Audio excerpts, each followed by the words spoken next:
Hello friends, welcome back your YouTube channel goal of life with study.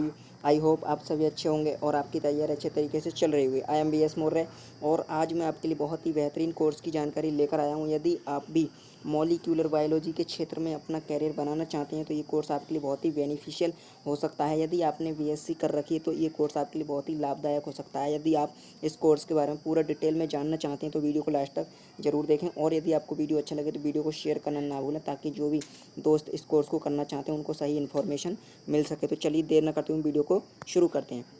जैसा कि आज का हमारा जो टॉपिक है MSc molecular biology. MSc molecular biology, पहले हम एमएससी की फुल फॉर्म की बात कर लेते हैं।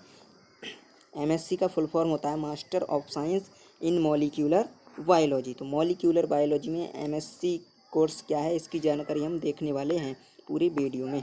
तो ड्यूरेशन की बात कर लेते हैं। सबसे पहले ड्यूरेशन या फिर अवधि, यानी ये जो कोर्स होता है वो कितने वर्ष का होता है। तो इसकी ड्यूरेशन क्या है, 2 ईयर होती है। तो ये क्या है, 2 ईयर्स का पोस्ट ग्रेजुएट यानी कि पीजी डिग्री प्रोग्राम है। 2 ईयर का और इसके एग्ज़ाम आपके सेमेस्टर वाइज ईयरली, ये डिपेंड करेगा इंस्टीट्यूट पर, बट मोस्टली इसके एग्ज़ाम क्या है सेमेस्टर वाइज होते हैं। चलिए अब बात कर लेते हैं एलिजिबिलिटी की। एलिजिबिलिटी या फिर योग्यता।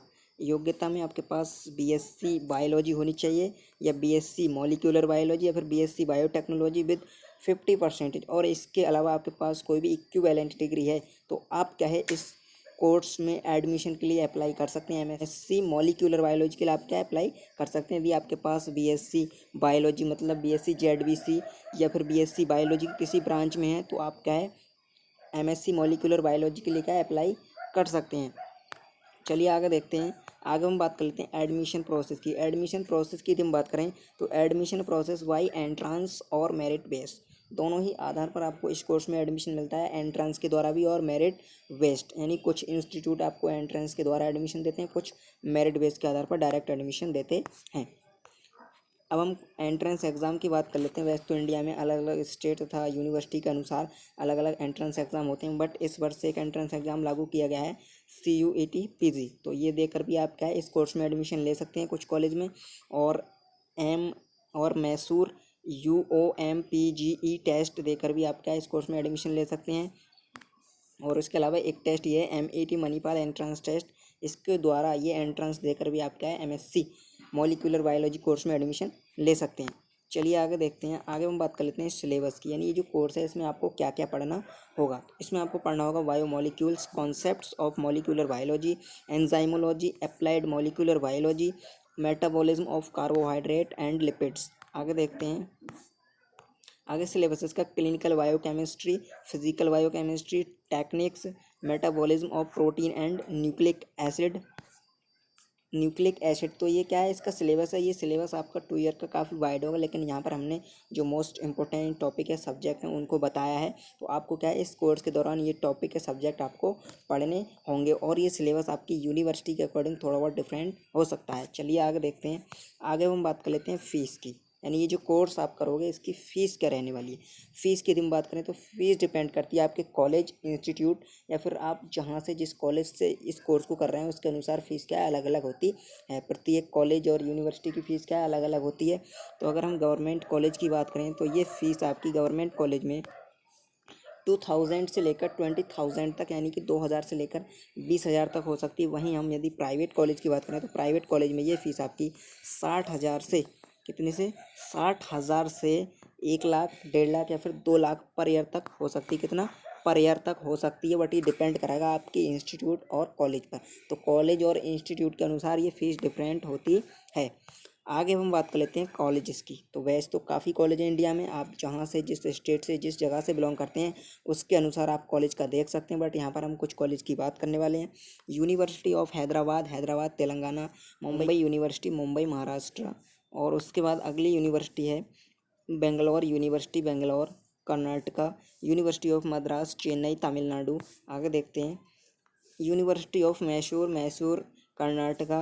बाद है Indian agricultural research institute, new Indian agriculture research institute Delhi. इनके अलावा और भी कॉलेज या यूनिवर्सिटी हैं जो आपको इस कोर्स में एडमिशन देती हैं। तो आप जिस भी स्टेट से जिस जगह से बिलोंग करते हैं उसके अनुसार आप क्या इस कोर्स का देख सकते हैं और इसके अलावा BHU AMU ये सभी जो जितनी सेंट्रल यूनिवर्सिटी हैं वो आपका MSc मॉलिक्यूलर बायोलॉजी कोर्स कराते हैं।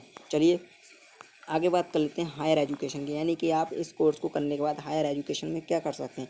तो हायर एजुकेशन में आप MSc करने के बाद हायर एजुकेशन के लिए आप क्या है PhD कर सकते हैं। PhD करने के लिए आप क्या है ये एंट्रेंस एग्ज़ाम देना होगा आपको, बट कुछ कॉलेज या इंस्टीट्यूट आपको PhD में जो आपकी MSc की डिग्री प्रोग्राम है उसके आधार पर भी एडमिशन दे देते हैं। तो CSIR NET JRF या ICMR JRF DBT JRF इनके अलावा और भी फेलोशिप होती हैं।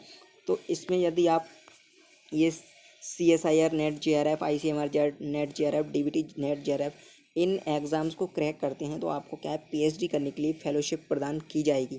और यदि आप इन एग्ज़ाम के बारे में डिटेल में जानना चाहते हैं तो क्या आप हमें कमेंट्स कर सकते हैं कि आपको इन तीनों में से किस एग्ज़ाम के बारे में डिटेल में जानना है, या फिर आप इस डिग्री प्रोग्राम के बारे में डिटेल में जानना चाहते हैं तो आप क्या हमें कमेंट्स कर सकते हैं। हम उस पर एक सेपरेट वीडियो लाने की पूरी कोशिश करेंगे। चलिए आगे देखते हैं। आगे हम बात कर लेते हैं जॉब अपॉर्चुनिटीज़ की, जैसा कि बहुत ही इंपॉर्टेंट पॉइंट है जॉब अपॉर्चुनिटीज़। जॉब अपॉर्चुनिटीज़ की यदि हम बात करें तो आप लैब ऑपरेशन हेड बन सकते हैं, उसके बाद नेशनल सेल्स मैनेजर बन सकते हैं, रिसर्च एसोसिएट बन सकते हैं, साइंटिफिक मैनेजर बन सकते हैं, टेक्निकल एप्लीकेशन साइंटिस्ट बन सकते हैं, और उसके बाद अकाउंट मैनेजर आप बन सकते हैं, मॉलिक्यूलर बायोलॉजिस्ट बन सकते हैं, पैथोलॉजिस्ट बन सकते हैं, रेगुलेटरी अफेयर्स एग्जीक्यूटिव बन सकते हैं, टेक्निकल स्पेशलिस्ट आप बन सकते हैं।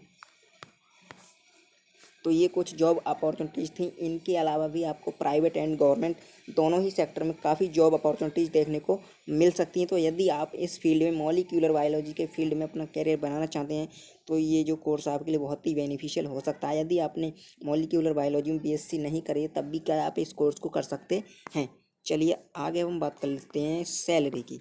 तो सैलरी डिपेंड करती है आपकी जॉब पोजीशन पर, जॉब संस्थान पर, और जहाँ आप जॉब कर रहे हैं वो पोजीशन क्या है, संस्थान कैसा है, उसके अनुसार आपकी सैलरी होगी। अगर हम एज ए फ्रेशर बात करें तो आप क्या है इस कोर्स को करने के बाद एज ए फ्रेशर जो आपकी सैलरी है वो 25 से लेकर 35 के यानी 1000 तक हो सकती है पर मंथ। और ये सैलरी आपकी 35 से अधिक भी हो सकती है या फिर 25 से कम भी हो सकती है। ये डिपेंड करेगा आपके जॉब पोजीशन पर और आपके जॉब संस्थान पर, यानी कि आप किस संस्थान में जॉब कर रहे हैं। आपका संस्थान गवर्नमेंट है, एडेड है या फिर प्राइवेट है, उसके अनुसार क्या है आपकी सैलरी होगी। आगे हम लास्ट पॉइंट की बात कर लेते हैं। इस टॉपिक का लास्ट पॉइंट है हमारा एम्प्लॉयमेंट एरियाज़, यानी कि आपको ये कोर्स करने के बाद कौन कौन से एरियाज़ में जॉब मिल सकती है।